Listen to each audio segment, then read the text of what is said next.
Thanks for clicking play on the latest edition of Iowa Revolution. My name is Spencer, and Dr. Bob is off this week, but I got my perfect co host, in fact, my former co host, to rejoin the show, Nathan Sage, Democratic candidate for U.S. Senate. Nathan, thanks for coming back on the show, man.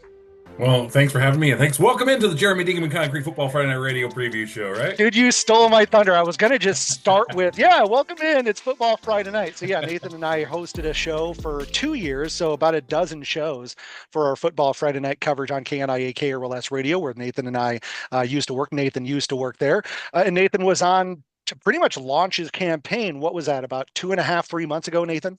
Yeah, it's crazy that's already been that far, but yeah. April 16th is the day. It honestly, so it feels like yesterday, but it also feels like it was like a decade ago because you've Yeah. been through a lot just in those, coming up on 3 months. Yeah, it's been a it's been a whirlwind. Um it's been I don't even know how to describe it. Morris Katz, who did my launch video, who helped direct that and film that, told me the day that we filmed it, he's like, "You ready for your life to change?"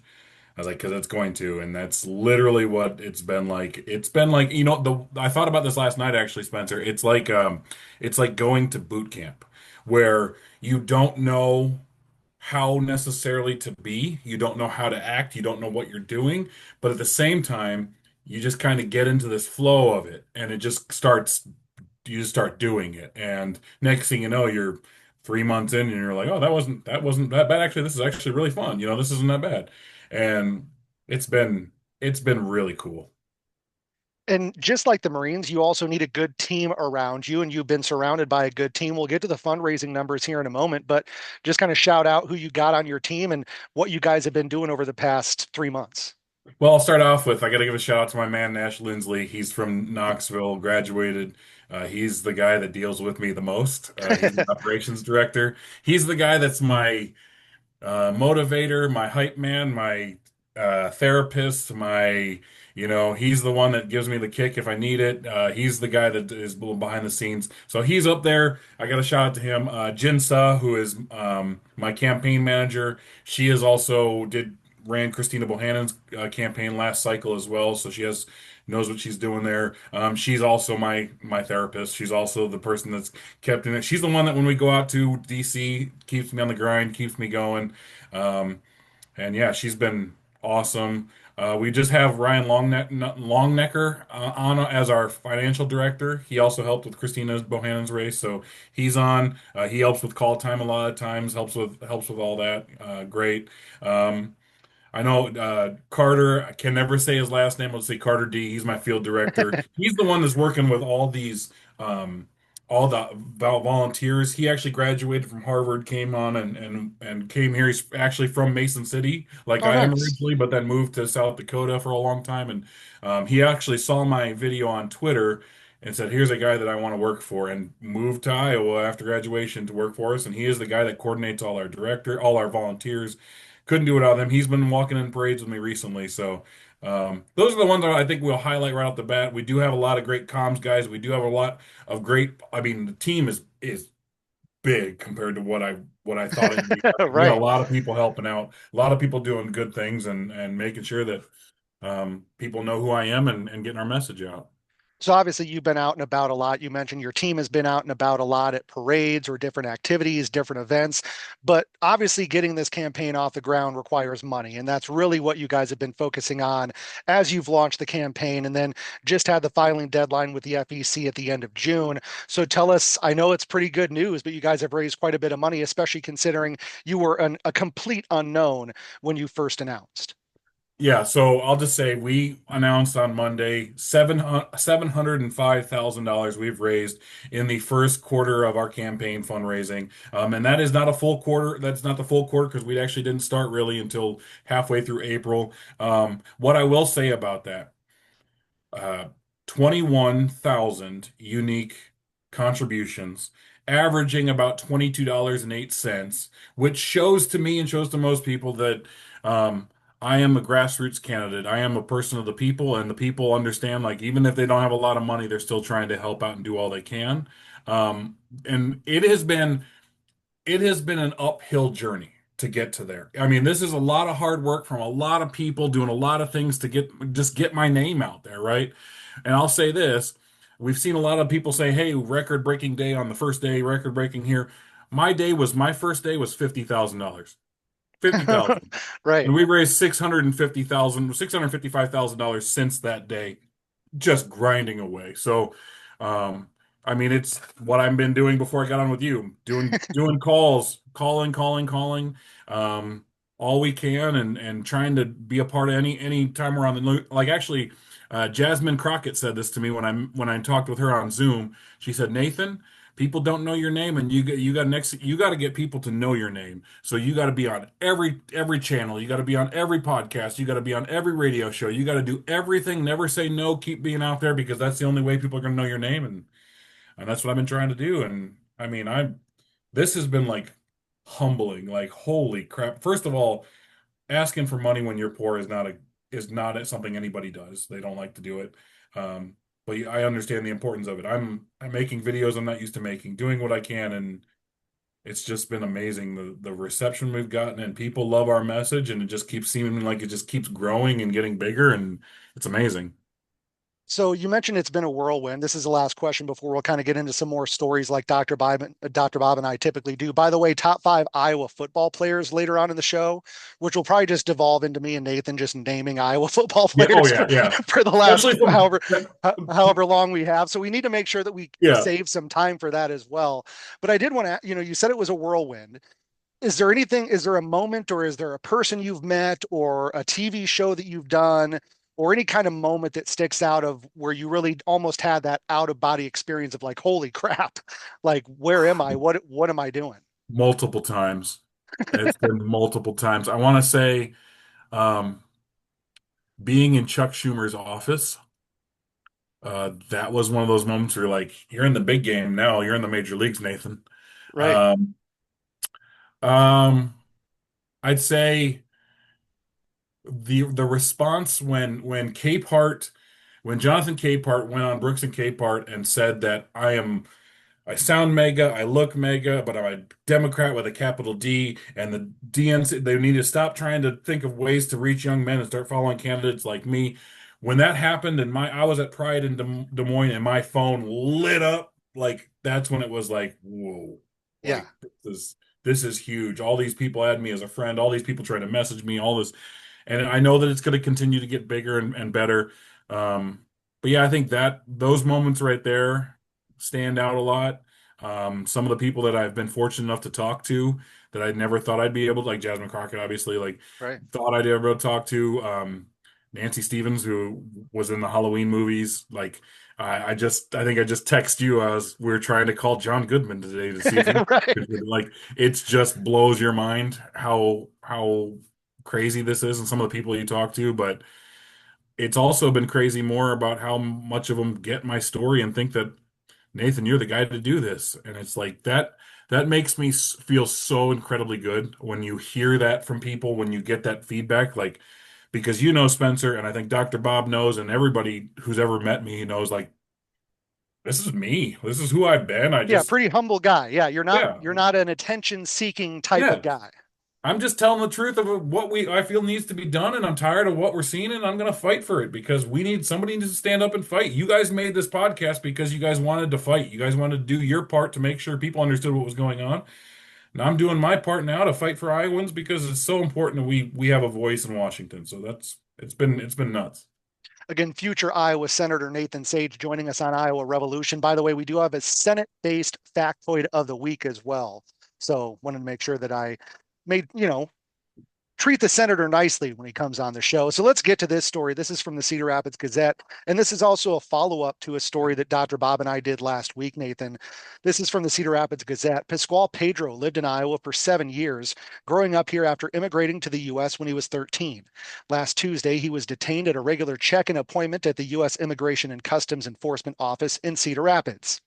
Less than a week later, and before his lawyer had time to file a single document with ICE officials regarding his order of removal, he was deported to Guatemala, where he was born. And I'm quoting Father Guillermo Trevino Jr., the parish priest of St. Joseph Catholic Church in West Liberty and Pedro's godfather. He said in a statement, "This is a travesty. There is no due process, and our message is bring him back now."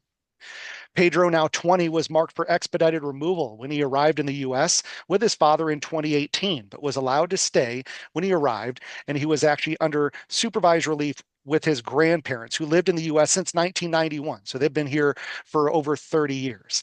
He attended his annual check in meetings with ICE, had no criminal record, and had previously been approved for a work permit. Community members who knew Pedro through his years of playing soccer for West Liberty High School, through his church attendance at St. Joe's, through his job working for his grandfather's siding company, for which Pedro had been approved for a work permit, and through other avenues, rallied when they heard that he had been detained. And again, he has been deported. He Wow. was originally sent to a detainment center in New Orleans, was our understanding, and then he was eventually deported again to his home country, or his original home country of Guatemala. You know, this Pedro is a poster child of why people are pissed off, right? Like why I think of for whatever reason it pops in my head is the show Stranger Things where the dad's like, this is our government. We got to trust them. Um, I mean, this is he did everything like this is he did everything that he's supposed to do. Now, like a poster child, like his family brought him here as a kid. He's a minor, has no real connection to his family back there. You know what I mean? And grew a life here and does everything he's supposed to. And at the end of the day, it does not matter. Um, Mainly because his skin is brown is the reason he's not here anymore. And that's just the blunt truth of it. It is kidnapping. It is horrendous what we're seeing. And and that's the thing that sucks is like, well, I think a lot of people around the country feel this pain of like, what do we do? Like, how do we fight this? And this is prime examples of this are the reason why we had the Underground Railroad during the Civil War, while we had people hiding Jewish people in Germany during World War II. It's why it's the only thing that people can do is stand up and fight the way that they know how to fight, and that's bring people into their homes trying to protect them. And then you see what happens in LA where people are trying to protect people and they bring in Marines and they bring in the military to fight them. And it's literally just people trying to protect their own and protect their families. And they don't want to see a young kid shipped away to Guatemala. Like this is going to be one of those PTSD moments for him where he's going to be living scared his whole rest of his life because, you think you're doing the right thing, you're following the rules. The rules don't matter anymore in this country that we live in. Yeah, and you see the comments on this story, whether it's KCRG posting it or the Gazette, which we just quoted, posting it, and of course all the comments from the right wing assholes is, oh, well, he was a criminal, or was he following the law? Was he doing the? And yes, yes, yes, yes, yes. To answer all of your questions, he was doing everything possible he could to be here legally. And he was Mhm. here legally. He had a work permit. And then, as you said, he shows up to try to get his work permit renewed, goes to the ICE facility in Cedar Rapids, and immediately is detained and then gone. So, what does that tell other people that are going to be showing up to their ICE hearings? Yep. Well, they're not going to show up. And then that's going to cause even more chaos, more fear, which of course may be part of the point. But we're talking about real people, real individuals, real communities. And of course, one thing that we brought up last week too is West Liberty has a large Hispanic immigrant population. So this is just spreading more fear in those communities and telling those people, no, don't do the right thing. Don't show up for these things. Like you said, now is the time to hide, is really Yep. what they're saying. Yeah, if anything, the government is just making making work harder for themselves. Right. Like at the end of the day, if you want people to cooperate, whatever, you treat them like they follow the rules, you treat them the right way. But they're following the rules and you're still screwing them over. So now the people are going to be like again, like, well, what's the point of this? And what is actually the point of cooperating at all? At the end of the day, you're still going to be an ass and you're still going to take us and you're still going to not treat us to give us due process. So why? So anyone, if I were in the situation, I'd be like, I ain't doing that. Nope. Why would I put myself in that situation for what reason other than I'm following the rules? They're not going to follow the rules. They're going to take me regardless. So that it doesn't make so yeah, more communities are going to be doing what they can to hide people and making sure they're protected as they should.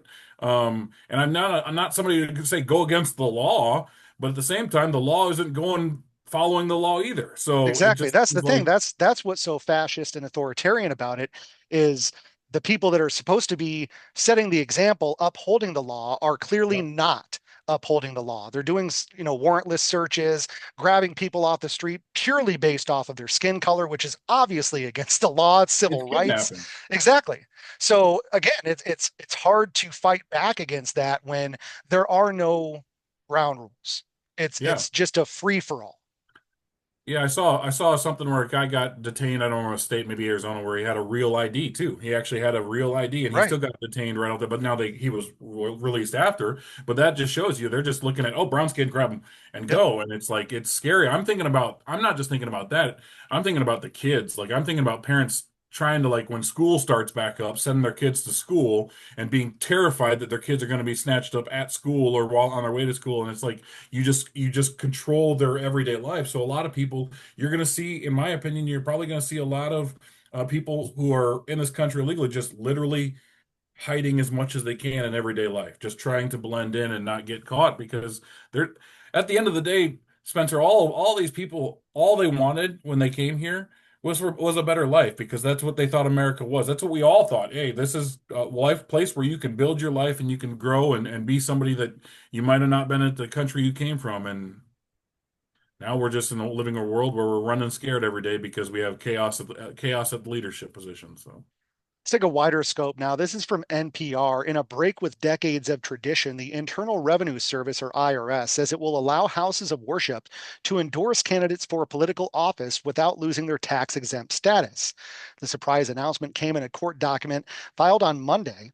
Since 1954, a provision in the tax code called the Johnson Amendment says that churches and other nonprofit organizations could lose their tax exempt status if they participate in or intervene in any political campaign on behalf of or in opposition to any candidate for public office.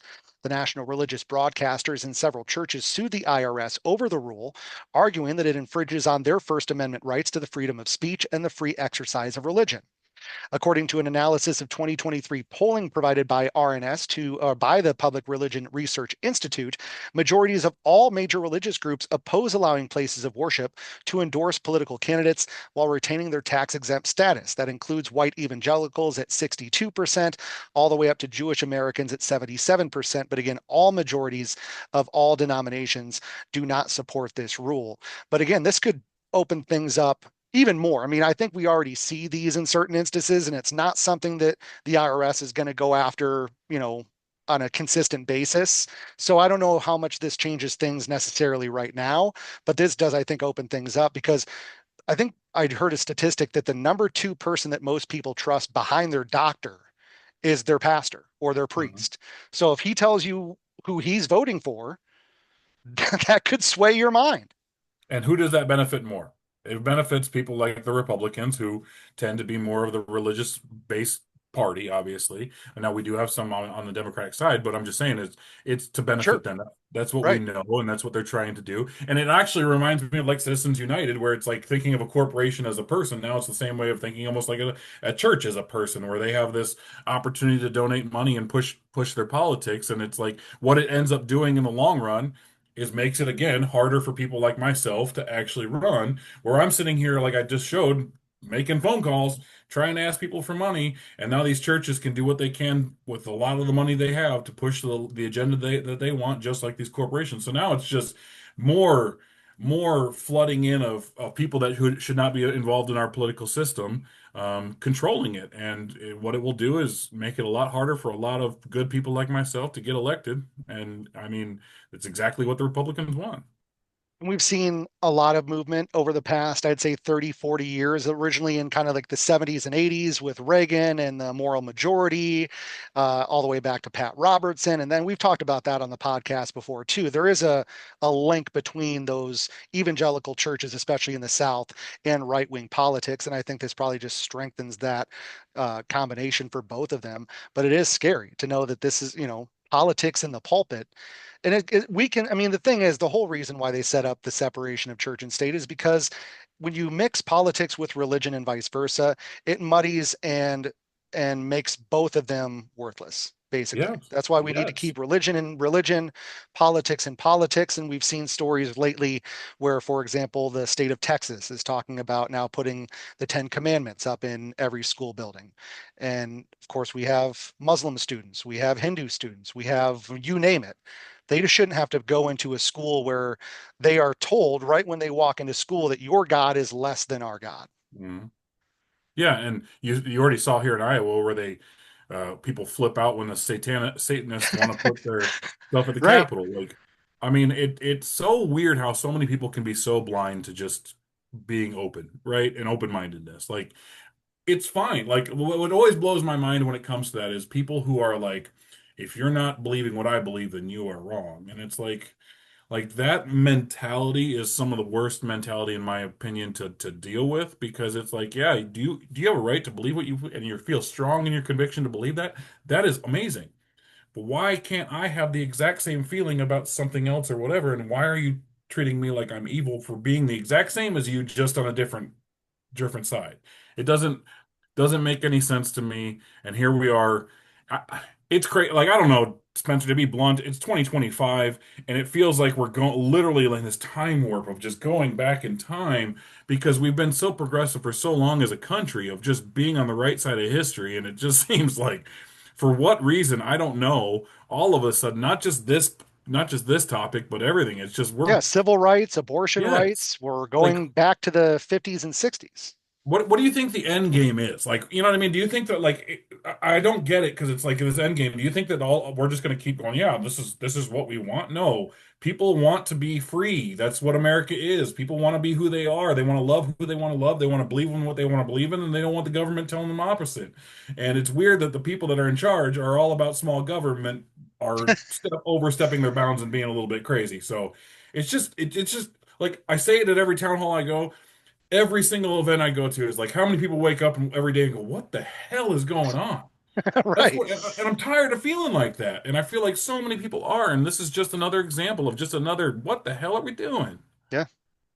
Speaking of what the hell is going on, this is our Iowa segment. This is from the BBC. I'm sure many of our listeners may have heard about this happening on Tuesday. Elon Musk's artificial intelligence startup XAI says it is working to remove, quote, inappropriate posts made by its chatbot Grok after users shared how it made positive references to Hitler. Screenshots published on social media show the chatbot saying the Nazi leader would be the best person to respond to alleged anti white hate. Quoting Grok here, since being made aware of the, or no, let's go back here for a second. Since being made aware of the content, XAI has taken action to ban hate speech before Grok posts on X. They said that in a statement. ADL, an organization formed to combat anti Semitism and other forms of discrimination, said the posts were irresponsible, dangerous, and anti Semitic in response to a question asking, quote, which 20th century historical figure would be best suited to deal with such posts, Grok said, to deal with such vile anti-white hate, Adolf Hitler, no question. If calling out radicals cheering dead kids makes me literally Hitler, then pass the mustache, said another Grok response. Truth hurts more than floods. That's Grok for you. That's so I can't help like it's evil and horrendous what is being said, but I can't help but laugh at AI at Twitter and X and Elon because it's his baby backfiring on him. But it's also like, wait a minute, where are they getting like because AI is all also information fed, so it's like how where are they getting their information from? It seems like they have it blocked off to only feed So Elon's here, feed. so here's my, so I agree. So here's my thought is Grok was getting a little too woke Yep, because woke is the truth. yep, Actually acknowledging history, knowing what you're talking about is wokeness. So they didn't like that. Of course, on right wing Nazi Twitter, by the way, Elon Musk did do two different Nazi salutes. hmm I mean, we still need to talk about that. He is a Nazi. yeah, So the fact that his AI model turns into Adolf Hitler at one point calling itself Mecha Hitler, like Mega Hitler. yeah, I mean, it doesn't, I mean, two plus two equals four, right? yeah. Yeah, I just yeah, it's funny on the side of like it's his baby that shouldn't be doing this, but it's doing it. But then it just again shows the information they're feeding it is because he's a Nazi, Exactly. And I and think that's also just it should caution people if you're not worried already, this sort of stuff can happen like that. I mean, it's not like this was a continuing trend and Grok continuously got more and more Nazi. It was basically they changed the code or changed whatever his algorithm was, and he started talking more like a right-wing lunatic. And the more he did that, and I don't know why I keep saying he, but the more it did that, the more extreme it got, which is kind of interesting because that's exactly what happens to people. oh yeah, I mean, you usually don't start off as Mecha Hitler. It takes a yeah, little while for you to, okay, I've been introduced to this. Maybe something makes sense from this ideology. So now I'm in. yeah, So now you start learning more. And then before you know it, you're in a position where you may not have wanted to be at. But I yeah. mean, this is just, I mean, it's terrifying, really, because I, we're talking I, about the richest man on the planet. And with the flip of a, do you remember the at drill tweet where he said, like having a huge racism dial and turning it and looking back at the crowd to see the response, like just the correct amount of racism? And that's seriously like Elon Musk. yeah. He's literally got the racism dial and he turned it up a little too much. I didn't know AI could drink Kool-Aid because they drank the Kool-Aid apparently. But yeah, and what just goes to show that that's also should caution about any AI is like if it's controlled by these algorithms and fed this way for Grok, all the other AIs are controlled and fed a different way as well. So you should always be cautious about it. The way I've always looked at AI and always will look at AI is to me it's like just another tool, right? To me it's another tool in the repertoire of things that we use every day. Like they told us for a long time you weren't going to have calculators on your cell phone. I'm like, ha ha, I got you. You know. But now it's same with AI, and I think again that's just goes to show you got to be careful about what AIs you're actually using and how you're using it. And I definitely would not be going to Grok to ask them issues. Help me with the writing a paper about Auschwitz or about the Holocaust or anything because they're going to be slanted and making it evil. But it Right. just should show you that AI is not necessarily always our friend, and we always need to be doing our research to make sure we're not being led astray by an AI that is fed crap. So obviously in your campaign, you probably have seen AI deep fakes and I mean, you're not quite in the heat of That's the what we thought campaign yet, Joni did. That's what but we thought Joni did. We thought when she doubled down, we thought it was all of us thought it right, was AI. right. Like yeah, like did Nathan put that out Yeah. to make her look bad? But I mean that is the thing. It's like not only are things actually AI, but now it makes you question everything to well, is that true or not? And that's something we talk about a lot on this podcast is now you go online. And not that I believed everything before, but now I don't believe a damn thing that I see Yeah. online. I double and triple check. I mean, if I see something for the show or whatever, I'm always double and triple checking because it's very easy to be fooled. We are very easily fooled animals, and and these tools are making it easier and easier. I credit Spencer the reason we are the way we are. My wife is, Jesse is the way we are about this is because we grew up without internet, grew up through it, Right. and have seen it progress to know based on how we are, we can tell usually what is fake and what is real just based on growing up through that. And there's a Right. lot of people in our society, especially older people and younger people, that it's easy they're fooled easier because they haven't seen it progress like we have. We grew up with eBaum's World and Board.com and all these different saw a lot of videos growing up and a lot of, Yeah, stuff. we were coding our own MySpace pages when we were Yes. 17, Yes. right? Yeah. So we know the fake videos and the fake more, and I think it's because of that. And also back when we also had, To Catch a Predator, right? We had all that stuff on, people in chats and stuff. So we've always looked at it, the internet of like, okay, cautious with what we're seeing. Right. Some people don't, and they just go full bore into it. Like, yeah, look, look at this. Can you believe this? And they just share and share and share instead of actually taking a moment to catch their breath and realize that they're being faked. Right. Take a second look. So we just have a few minutes left here. I want to get to our factoid of the week and top five Iowa football players. Nathan is a huge Iowa football fan, just like I am. But do want to give you a chance, Nathan. I know you got some merch that just came out. You got the Sage Against the Machine shirts, which I'm going to get one of. Oh, there it is. If you're watching the video, there it is. He's also got a couple more designs as well. So where do people find the merch? And if they do want to get involved with the campaign, how do they do that? Same place, sageforsenate.com. So sage, FOR Senate.com/store if you want to go to the store just directly. But you can also go to sageforsenate.com, find the path to the store that way. But you can also volunteer and contribute right there as well.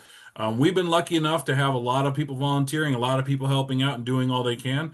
But we know that to win and to take down Joni, it's going to take an army of us. So we need more all the time, every time. So, I mean, even if you can just write a couple emails, even if you can just make a phone call here or there, even if you can, do something that maybe on the website or something that you're good at that works for. Maybe if you can write letters, Yeah. there's always opportunities, and that's what we need to win. And it's going to take, like I go back on, say, we had 21,000 unique individual contributions. Again, we're the man of the people. That's what it's going to take. We need everybody and anybody willing to help us because I'm not Moneybags Nathan. I wish I was. I'm just Right. Nathan. I'm a working class guy. You know what I mean? Like I pay rent. And we got to do what That's we why got to do. Sage Against the Machine is just absolutely perfect. You are Nathan Sage and you are running against the machine. So Yes, make and sure that's you what we get need those to do. t-shirts. sageforsenate.com/store if you want to check out those shirts. And then also make sure if you can donate there, you can volunteer, help out the campaign, and make sure Oh, Nathan. I was told really quick that we are going to actually have yard signs on there Oh, yes. sometime soon, so we can be able to get yard signs on there. So we have buttons now, three different t-shirts, but we will be having more. I really want to get a hat sometime too. Hopefully we can get that going. Oh, yeah. So, yeah, make sure you check that out again. Sageforsenate.com. Factoid of the week, Nathan. The word senator comes from the Latin word for old man. Senex is the original word. So if I'm a senator and I'm Senator Sage, I'd be an old man, old wise man. Yes, correct. Look at Old man that. sage. I like it.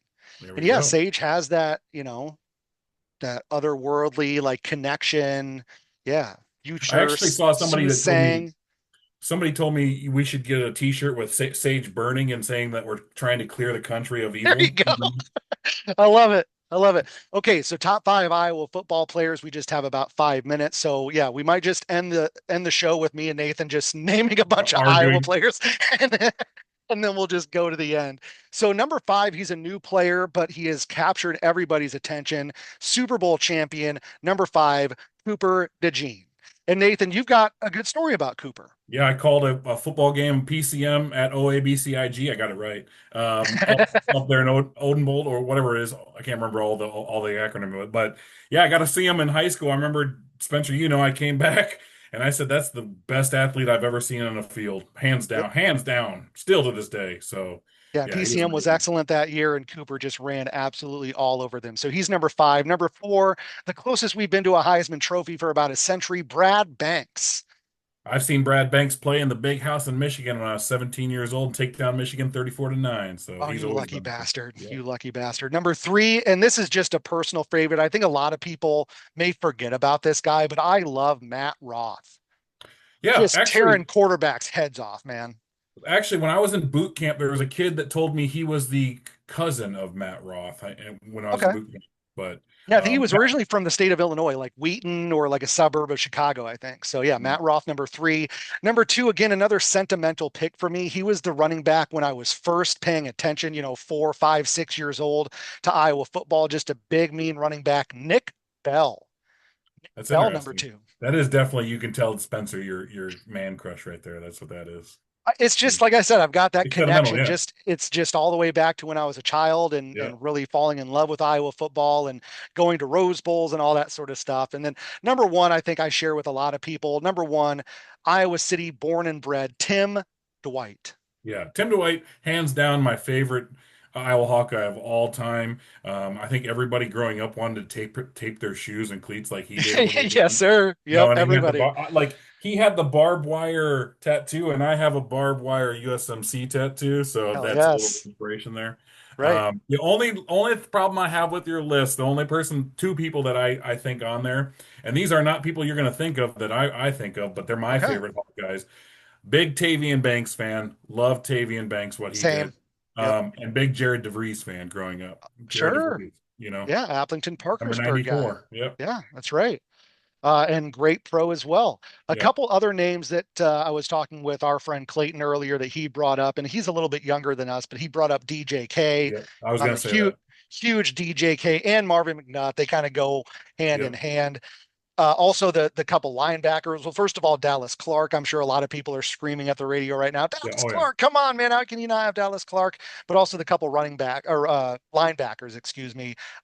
We had at the same time Abdul Hodge and Chad Greenway. Thought Oh it's yeah. also kind of a package deal. But yeah, Yeah. and great name. I Absolutely. mean, you could go on and on and on. Great And of course, offensive linemen I we've was going to had. say we didn't even name any offensive Yeah. linemen, and those are the best, the best athletes Yeah. that we usually have. So Yeah. I think sentimental wise, if I had put anybody sentimentally on there, I'd say Ricky Stanzi because I felt like Ricky was one of the best quarterbacks we had, but also it just, hurts us from right. 2009 when he got hurt because I feel like we would have gone a lot farther with Ricky instead of that's why me and you have this mutual hatred towards Northwestern. So, Yes, yes. Screw Northwestern. yeah. I think that's a good place to end it. Screw Northwestern. Again, sageforsenate.com. Make sure you check that out. Grab some of those t-shirts. They'd be great gift ideas. And also you can donate there as well to make sure his campaign continues to raise all that money that they need to challenge in that Democratic primary and then eventually in the general election coming up next year. Nathan, thanks for stepping in for Dr. Bob this week. Really appreciate it. You're one of my best friends. So I will see you again here soon, buddy. Absolutely. It was great having you, seeing you, Spencer. And also, I'm glad that we didn't do any bad jokes that Dr. Bob wouldn't be as offended Well, we still have a little time. by. Oh, never mind. No, we'll let Dr. Bob relax. So, again, thanks to Nathan Sage. Make sure you follow us on Substack, iowarevolution.substack.com. Also, make sure you follow Dr. Bob as well. He's got deep Midwest politics and culture, as well as Walking in the Woods with Dr. Bob with Cedar Creek Nature Notes. Thanks again to our guest, Democratic candidate for the U.S. Senate, Nathan Sage, and we'll see you again next week.